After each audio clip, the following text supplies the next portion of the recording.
Hi there, and welcome to the election edition of the Bruns Weekly.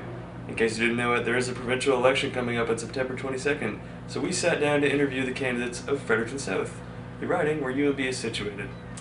Yeah, so what we did was we asked a couple different styles of questions. As news editor, I asked some more hard-hitting questions, and Devin here asked some, maybe they were the more important questions. The real student issues. So please, without further ado, enjoy the interviews with the candidates of Fredericton South. Hi, my name is Courtney Mills, and I'm running as an independent candidate here in Fredericton South. I'm from Fredericton originally. I've lived here most of my life, and I've been a student here. I obtained both of my degrees here. I'm really happy to be interviewed by the Brunswickian and to have an opportunity to speak to the students that are here now. My name is Kelly Lamrock. I am the NDP candidate in Fredericton South. I have no idea what I've gotten myself into with the Brunswickian here today, but we're going to find out. Sure. Look, I've spent most of my life in Fredericton. I have a philosophy degree from St. Thomas. I have a law degree from UNB. I was president of both student unions at different times. The furniture is still the same, which is a little disturbing. Okay, I'm Craig Leonard. I'm the Progressive Conservative candidate for Fredericton South in the upcoming provincial election. I got involved in politics basically in 2008 as a parent who was upset with the French immersion changes that the previous government had implemented, and became part of a group that lobbied and eventually was successful in getting the government to move the entry point from grade 6 back down to a grade 3 level. I live with my family in Skyline Acres here in Fredericton. I, for years and years, worked at the Conservation Council of New Brunswick, which is the primary environmental advocacy organization in the province, a non-profit.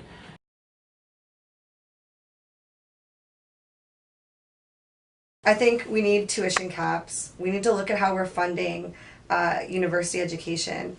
Part of this, though, I don't know how much of it is actually in the hands of the government. A lot of this has to come from the university administrations. Loan burden students are carrying is a huge issue. So in our platform, we've clearly said we would eliminate interest on student loans, student borrowing. If the governments can provide loans to business, loans to homeowners to insulate their house for no interest, then surely to goodness we can provide loans to students at no interest. We would eliminate the interest on student loans, and we would also cap them at $20,000. Tuition seems to keep going up, and we need a major examination, I think, in this province of the whole state of university tuitions and the university's mandates in New Brunswick. Certainly, relative to North America, Canadian universities, we've got a pretty good deal. New Brunswick is getting up to the higher areas of that comparison across the country. At the same time, I think the financial aid packages do need to be reviewed. We currently right now are heavily weighted to the back end, that students have to go through, take on debt through student loans, exhaust resources from families, and then after the fact are getting some rebates and credits on their taxation. One huge one is the stress that comes from inadequate student loans and financial stress. One thing we've been very clear on is we would actually remove the deductions for parental income and work income. One thing that is just extremely punitive here is government claws back 80% of what you earn, or in many cases. At the same time, often there's an awful lot of people who are getting student loans docked for the thousands of dollars government says your parents should have, but don't. And then people start working part-time jobs, they're trying to study. Very often students are struggling, and we want to make sure it's not a good investment when somebody starts a degree and can't drop out. Government loses money on that, students then have huge debt loads and no degrees. So really doing everything possible to get rid of that financial stress so that every student who comes here with a dream of what they could be actually is able to complete that thing. So this free and 8 guarantee that says you won't be in debt more than 8 years, it says to people, university and college is a good bet. In fact, it's now an essential bet if you're going to compete in the new economy. Do it and government will cover you. On tuition, we would actually take that money that is now spent on the tuition tax credit, which says if you graduate and you're making a really good income, you get a tax break. That's wonderful. I mean, lawyers love it. But if you are somebody who needs some money up front, it makes a lot more sense to take that money and put it into lowering first-year tuition costs for low-income students. All right, next up is youth unemployment and underemployment. Reducing those, taking the stress of debt load off by putting an 8-year hard cap on where if you can't pay at a rate to pay your loan off in 8 years, government helps take over the part of the payment so it's not always hanging over you like the sword of Damocles. And hopefully starting a fund for student mental health services. I'm very much just take it out of the microwave, stir it up, and go at it. What do I do with it? I eat it. And then feel intense shame and regret like most people afterwards. Mostly I feed it to my teenage daughters. I eat it. I eat it, and I enjoy it when I do allow myself to eat it.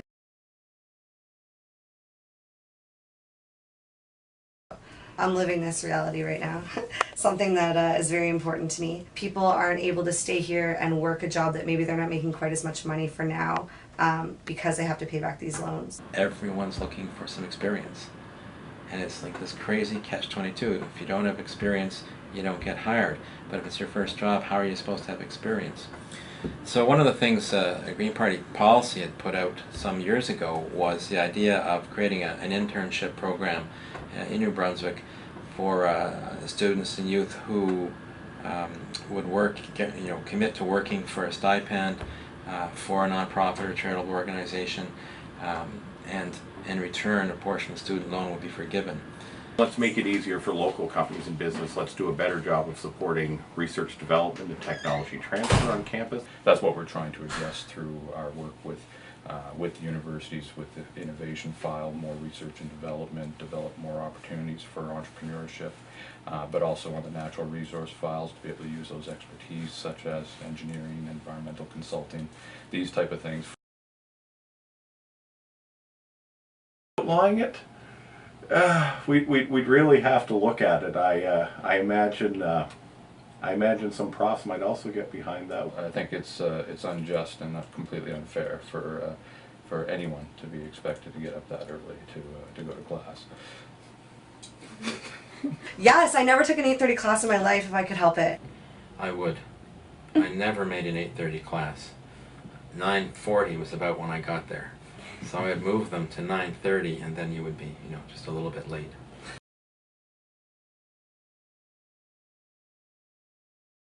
I'm pro-choice.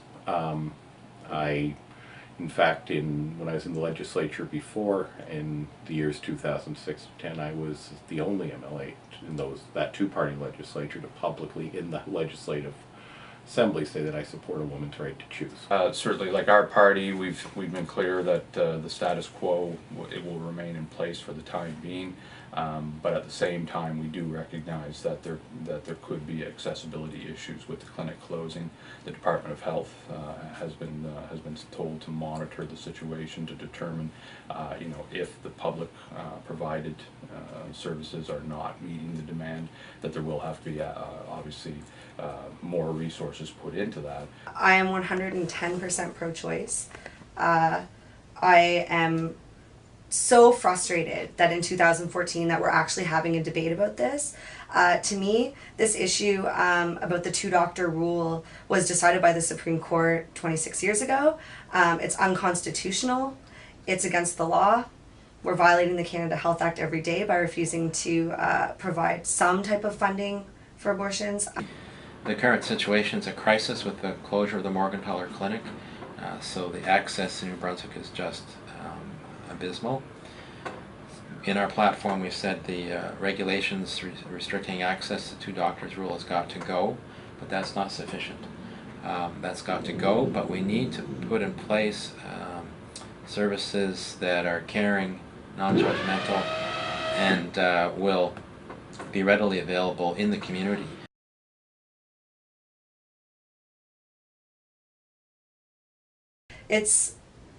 I think it's probably tied into the overall state of our healthcare system in that we don't have funding for what we need to be funding.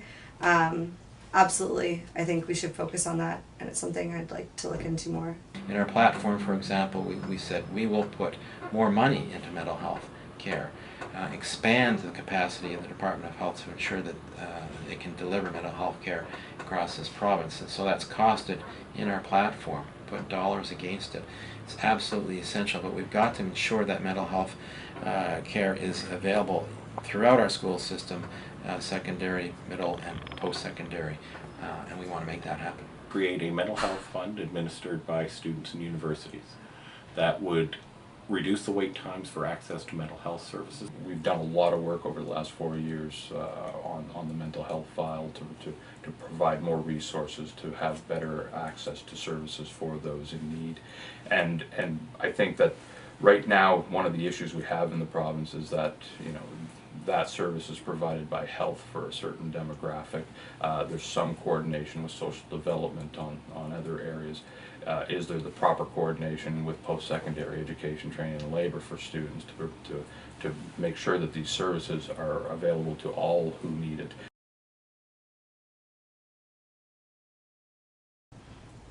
In terms of what I've learned about this particular process in the fracking, I'm not entirely opposed to it.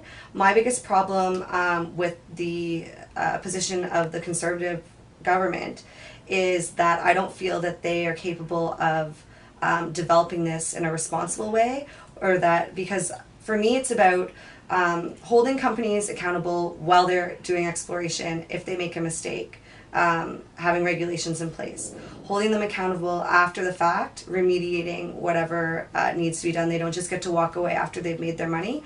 And third, and most importantly to me, it's making sure that New Brunswick gets the royalties and the compensation that we deserve. Well, I'm very clear on it.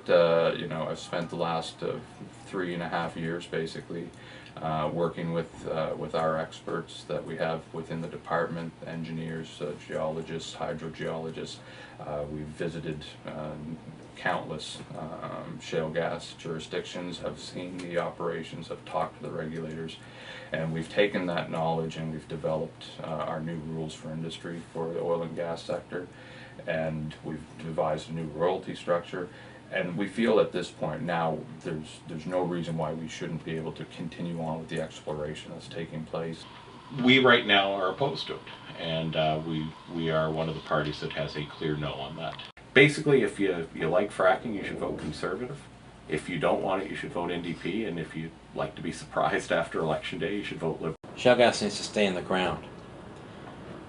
When I first heard of shale gas, I thought, well, it's probably like any natural gas, and as long as it was done well and we had adequate regulations and they were enforced, it would be okay. But the more I looked into it, the more I learned, the more research I read, I became convinced that this absolutely is not the path we should go down.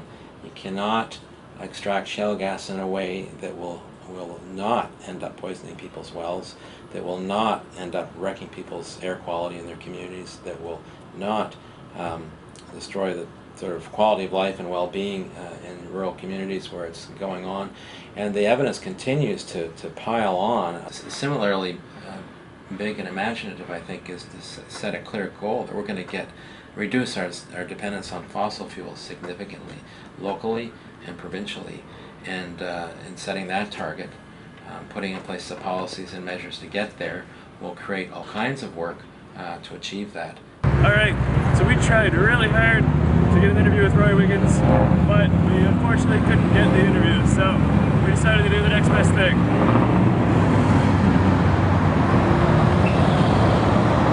Alright Roy, how many pairs of sweatpants do you own?